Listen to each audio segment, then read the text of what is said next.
வணக்கம். மகாகவி பாரதியார் நமக்கு விட்டு சென்றிருக்கின்ற பொக்கிஷம் அவருடைய கவிதைகள். இந்த கவிதைகளை வரிசையாக பார்த்துட்டு வரோம். இந்த ஞான பாடல்களில் பரசிவ வெள்ளம் அப்படின்னு ஒரு முக்கியமான ஒரு கவிதை. அதை பற்றி பேசும்போது பரசிவ வெள்ளம் அப்படிங்கிற தலைப்பில் இந்த கவிதையை பற்றி சுவாமி ஓங்காரானந்தர் அவர் உரையாற்றிய அந்த உரையை ஒரு புத்தகமாக போட்டிருக்காங்க. இந்த புத்தகத்தை வச்சு இந்த கவிதையை பார்க்கலான்னு ஒரு முடிவு பண்ணி தான் இந்த புத்தகம் கையில் கிடைக்கணும்னு கொஞ்சம் டைம் கேப் ஆயிடுச்சு. இது பல இடங்களை தேடி பார்த்து இந்த புக்கை வரவழைச்சோம். ஸோ இந்த புக்கை வச்சு பேசணும்னா வெயிட் பண்ணிட்டு இருந்தேன். இதில் பாரதியார் ஞான பாடல்களில் ரொம்ப ஞானத்தின் உச்சத்திற்கு போய் பல விஷயங்களை சொல்லியிருக்கிறார். அதில் இந்த ஆன்மீகத்தினுடைய மிகப்பெரிய உச்சத்தை தொட்ட ஒரு பாடல் அப்படின்னு சொன்னால் இந்த பரசிவ வெள்ளம் இந்த பாடலை சொல்லலாம். இந்த கவிதையை ஒரு 24 ஸ்டான்ஸா, சின்ன சின்ன ஸ்டான்ஸா இருக்கு. அதை தொகுத்து நம்ம சுவாமி ஓங்காரானந்தா அவர்கள் என்னன்னு சொல்லுகிறார். முதல் 6 பாடல்கள் இது நிர்குண பிரம்மன் அப்படிங்கிறார். அதான் எந்த விதமான உருவமோ எந்த விதமான இடமோ அந்த மாதிரி எதுவுமே இல்லாது இருக்கக்கூடிய பிரம்மன், அதான் நிர்குண பிரம்மன். அடுத்து 7வது பாடல் அந்த நிர்குண பிரம்மன் தான் சர்க்குண பிரம்மமாக இருக்கிறது. அதாவது நல்ல பண்புகள் நிறைய நிறைந்த ஒரு கடவுளாக நாம் ஒரு உருவத்தோடு பார்க்கிறோம். அது சர்க்குண பிரம்மன். அதே மாதிரி 8, 9 இந்த 2 பாடல்கள் இந்த நிர்குண பிரம்மன் தான், அதாவது இந்த உருவம் இல்லாத பிரம்மன். இந்த பிரம்மன் தான் மொத்த உலகமாக வியாபித்திருக்கிறது. அது அப்படி புரிஞ்சுக்கணும் அப்படின்னு சொன்னால் நமக்கு வேண்டியது அறிவு இருக்கணும், மெய்யறிவு இருக்க வேண்டும். அது 10வது பாடலில் மெய்யறிவுனா என்னென்னலாம் சொல்லியிருக்காரு.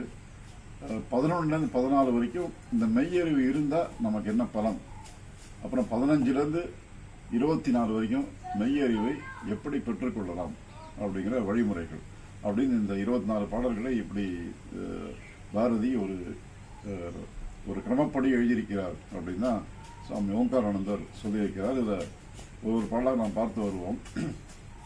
1000 தெய்வங்கள் ஒன்றென்று அலையும் அறிவிலிகள் 10,000 வேதமும் அறிவொன்றே தெய்வம் எனல் அறியீரோ அப்படின்னு இன்னொரு இடத்துல சொல்லுவார்.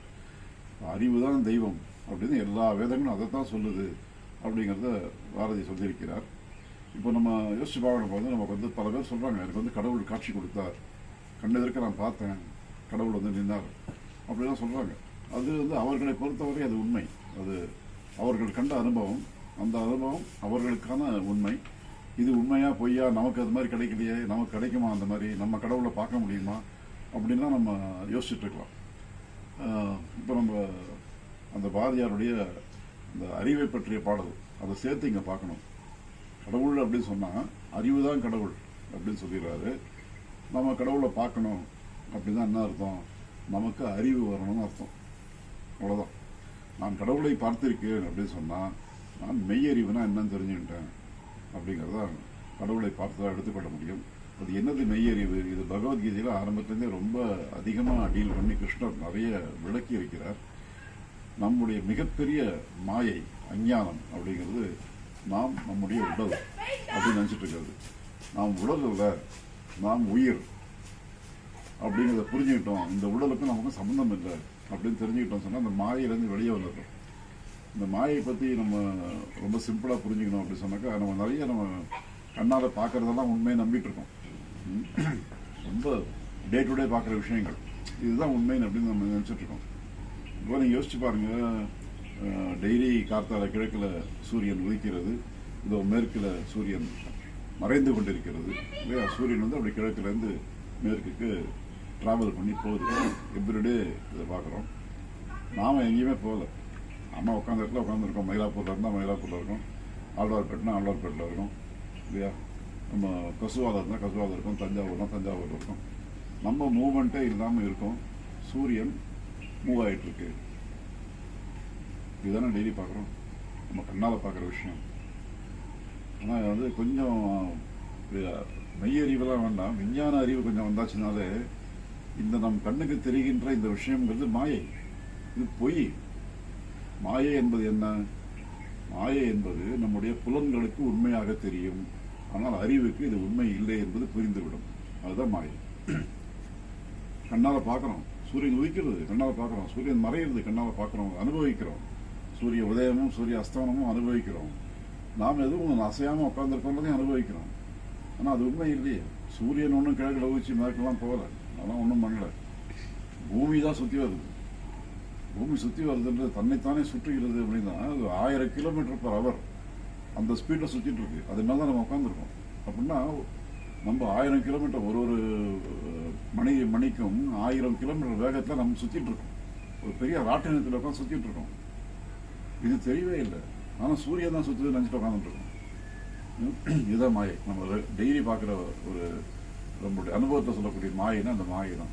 இந்த மாயை விட்டு வெளியே வந்து நாம் எது உண்மை என்று புரிந்து கொள்ளுவோங்க, அதுதான் மெய்யறிவு. இப்போ நாம் உணர்வு இல்லை அப்படிங்கிறத புரிந்து கொண்டு விட்டால், நாம் இந்த உணர்வு தான் அப்படிங்கிறத புரிந்து கொண்டு விட்டால் அந்த மெய்யறிவு வந்துட்டு சொல்லலாம். நமக்கு உணர்வு இல்லை என்பது புரிந்து விட்டால் கடவுளுக்கு ஒரு உடல் இருக்குன்னு நம்ம நினைக்க மாட்டோம். இன்னைக்கு வந்து கடவுள் அப்படின்னு சொன்னா ஒரு உடல், அவருக்கும் ஒரு தலை இருக்கு, கண் இருக்கு, காது இருக்கு, மூக்கு இருக்கு, கை கால் இருக்கு, எல்லாம் இருக்குன்னு எப்படி நம்ம அசியூம் பண்ணிக்கிறோம்? ஏன் அப்படி நினைக்கிறோம்? நிறைய கடவுளுக்கு வந்து 6 தலை இருக்கிறது, 12 கை இருக்கிறது, 4 முகம் இருக்கிறது. எல்லாம்னா ஏதோ ஒரு வகையில கடவுள் நம்மளோட சக்தியானவர், நம்மளோட பெரியவர் அப்படின்னு காமிக்கிறதுக்காக இந்த மாதிரி சில உருவங்களை காமிச்சிருக்கோம். நமக்கு ஒரு தலை தான் இருக்கு, 2 கை தான் இருக்குன்னும் போது 6 தலை இருந்தாக்க நம்மளோட பவர்ஃபுல் அப்படிங்கிற ஒரு எண்ணம். அந்த எண்ணத்தை உருவாக்குவதற்காக நமக்கு உடம்பு இருக்கிறது என்ற ஒரு மாயைகளை மாட்டிக்கொண்டு இருப்பதால் கடவுளுக்கும் உடம்பு இருக்கிறது நினைச்சுக்கிறோம். இந்த மாயை போய் மெய்யறிவு நமக்கு வந்து விட்டால் கடவுளுக்கும் உடம்பு இல்லை அப்படின்னு தெரிஞ்சிடும். அதுக்கு வடிவம் இல்லை, அது எங்கும் நிறைந்திருக்கிற ஒரு விஷயம் அப்படிங்கிறத அந்த கடவுள் தத்துவத்தை புரிந்து கொள்ளக்கூடிய மெய்யறிவு என்பது அப்போது கிட்டிவிடும். ரைட்டா? இது ஃபர்ஸ்ட் பாடல். இந்த பரசிவ வெள்ளத்தை இருக்கிற பரசிவ வெள்ளம்ங்கிற தலைப்பு என்ன அப்படின்னா, பரம் சொன்னா உள்ள இருக்கிறது, சிவம்னா இறைத்தன்மை, வெள்ளம் இது நமக்கு உள்ளுக்குள்ளேயே இருக்கக்கூடிய மிகப்பெரிய ஒரு வெள்ளமாக இந்த இறை நிலை இருந்து கொண்டே இருக்கிறது. நமக்கு உள்ளன்னா நம்ம ஒரு உடல் நினைக்கும் போது நமக்கு உள்ள நம்ம உடல் இல்லைன்ற முடிவாயிடுச்சுன்னா இது உள்ள வெளியேன்னா ஒன்றும் கிடையாது. மொத்தமும் நிரம்பி வழிந்து கொண்டிருக்கின்ற ஒரு வெள்ளம். அந்த வெள்ளத்தை அனுபவிப்போம், அந்த இறைத்தன்மை என்கின்ற வெள்ளத்தை அனுபவிப்போம் என்றுதான் இந்த பரசிவ வெள்ளம் என்ற தலைப்பு.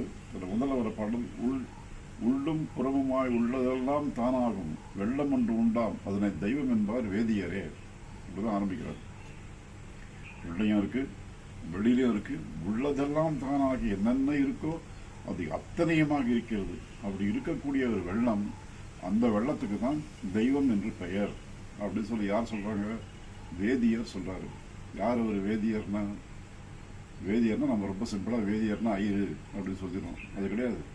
வேதம் படித்தவர், வேதத்தை நன்றாக புரிந்து கொண்டவர், வேத கருத்துக்களை நன்றாக உள்வாங்கிக் கொண்டவர், அந்த வேதத்தை பலருக்கு எடுத்து சொல்பவர், அவர் தான் வேதியர்.